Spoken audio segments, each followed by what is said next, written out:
저는 목파나하는 이은엽이라는 사람이고요. 제 작업에는 주로 이제 노동자, 농민 뭐 이런 분들이 많이 나오고, 내 작업은 왜 그런가라고 생각한 지는 한참 됐는데 딱히 내가 어떤 굉장한 민중성이 있어서 그런 것 같지는 않고, 제 살아온 환경이 제가 지금 살고 있는 데도 농촌이고 그러다 보니까 자연스럽게 그 농민들이나 어르신들 많이 그리는 것 같고, 우연히 이제 그 목파나라는 걸 알게 됐고, 목파나하는 과정이 그 노동을 많이 하잖아요. 특히 저는 목파나니까 나무를 자르거나 뭐그 인킹할 때 뭐 이렇게 막 움직여야 되고 또 뭐 왔다 갔다 해야 되고 이런 과정이 굉장히 많은데, 그런 것들이 저한테는 굉장히 잘 맞았고, 좀 맨 처음에 판을 만났을 때의 그 흥이 좀 있었던 것 같아요. 노동의 흥? 본능적으로 그런 게 있는 것 같아요. 이렇게 움직여야 되는. 지금에서 생각하면 회화도 뭐 딱히 그런 게 없지는 않았을 터인데, 그 왜 이렇게 몸을 움직여서 몸에서 나는 땀이라든가 또 이렇게 그 장인 같은 그런 기질이 판화에선 필요한데, 그런 게 어쩌면 이렇게 정신적인 거 말고 육체적인 거를 집중했을 때 그게 딱 맞았을 때 희열, 내지는 안 맞아서 나오는 어떤 그 또 아우라, 이런 것들의 매력이 판화에는 있죠. 다른 판화가들은 어떤지 모르지만 판화가라고 하는 게 적성에 맞으려면 이 약간의 그 손기술이 필요하고, 그 다음에 무슨 어떤 연장인가 이런 걸 좀 다루는 게 좀 익숙한 사람이어야 하는데, 그런 것들이 약간은 다른 사람들에 비해서 좀 되죠. 되니까 그 파견 미술은 아마 아는 사람들은 아고 모르는 사람들은 모를 텐데,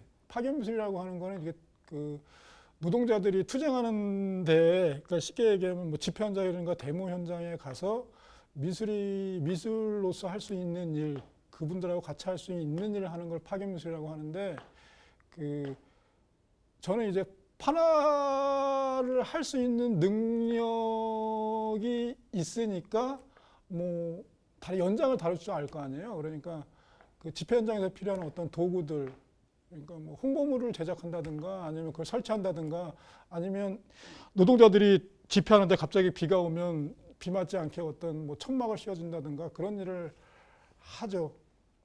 예. 뭐 근데 미술가로서 하니까 그거는 미술이겠죠. 실제 저는 미술이라고 하는 거는 그 정말 여러 가지가 다 미술이라고 생각하는 사람이니까, 내가 미술계가 다르게 있다고 생각하지는 않고 내가 하는 게 미술계라고 생각은 해요. 내가 가는 곳곳에는 언제든지 다 농부가 있었다고 생각을 했는데, 그게 어떤 사람들한테 농부가 아니었던 거예요. 대중을 설명할 수 있는 농부는 어떤 거냐면, 일단은 귀촌을 해야 돼. 귀촌을 하고 아기를 길러야 되고, 그 다음에 농사를 져서 먹고 살고 생활이 돼야 되는 거야. 그걸 농부라고 하더라고요. 그런데 내가 간 곳곳에 있는 농부들은 어떤 농부였냐면, 일단 쭈글쭈글하신 분들이야. 이게 노인네들이고, 그 다음에 그거를 대대로 업으로 하지만 그게 업이 되진 않아. 먹고 살 수는 없으니까. 그렇지만 계속해서 일은 하시지. 농사를 직접 졌어요. 옆에 집에 그 어르신들이랑 같이, 어르신들이 이제 거름 뿌리면 막 뛰어가서 지금 거름 뿌려야 돼요? 왜 지금 뿌려요? 뭐 이러면서, 토마토 순 딸 때 어떻게 이거 왜 따요? 그러고 막 하면서 되게 편하죠. 바로 옆에 어르신들이 있으니까. 그러면서 이제 같이 농사를 지면서 저도 굉장히 이렇게 막 이렇게 허투루 봤던 것들이 직접 물어보고 막 하고 하니까 굉장히 이해가 됐고 좋았어요. 감으로 얘기하면, 일단 대한민국 한정에서 얘기하면 80년대라는 독특한 상황이 있었었고, 그때의 목파나 붐이 일어났었었고, 80년대 그때 당시에 작가들도 굉장히 그때의 영향을 많이 받았을 테고, 그 다음에 그 이후에 저는 후배잖아요. 저 같은 경우에는 그 상태에 나온 판화를 머릿속에서 잊을 수가 없다고요. 그러니까 제가 갖고 있는 제 판의 민중성은 분명히 그 선배들한테 온 거는 맞다고 생각해요. 하지만 제가 이렇게 계속 그 판화 작업을 하면서 본 바로는, 이제 와서 얘기하자면, 판화는 꼭 민중성이 있어야 하는 건 아니다라는 생각이 들어요. 그러니까 정말 민중의 투쟁에 있어서 판화를 필요로 하는가라고 하면 그렇지는 않거든요. 그런데 그 투쟁에 아주 간편하게 즐거운 마음으로 섞어질 수 있는 성향을 가진 작가들이 판화가예요.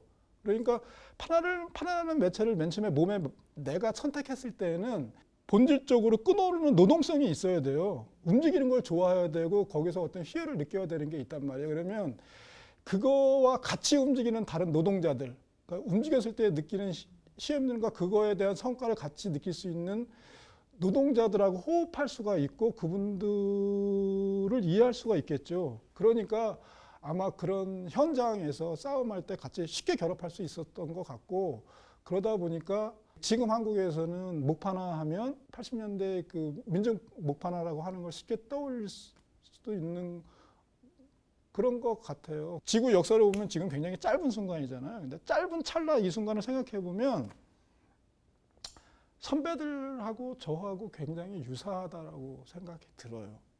그러니까 앞을 좋아하고 그다음에 그런 현장에서 그 민중들하고 같이 어울리는 걸 좋아하고 그다음에 뭐 딱히 땅을 좋아하고 하다 보니까 작업도 굉장히 유사할 수도 있고 또 저 같은 후배한테는 그게 굉장히 이렇게 그 벽으로 와닿을 수 있죠.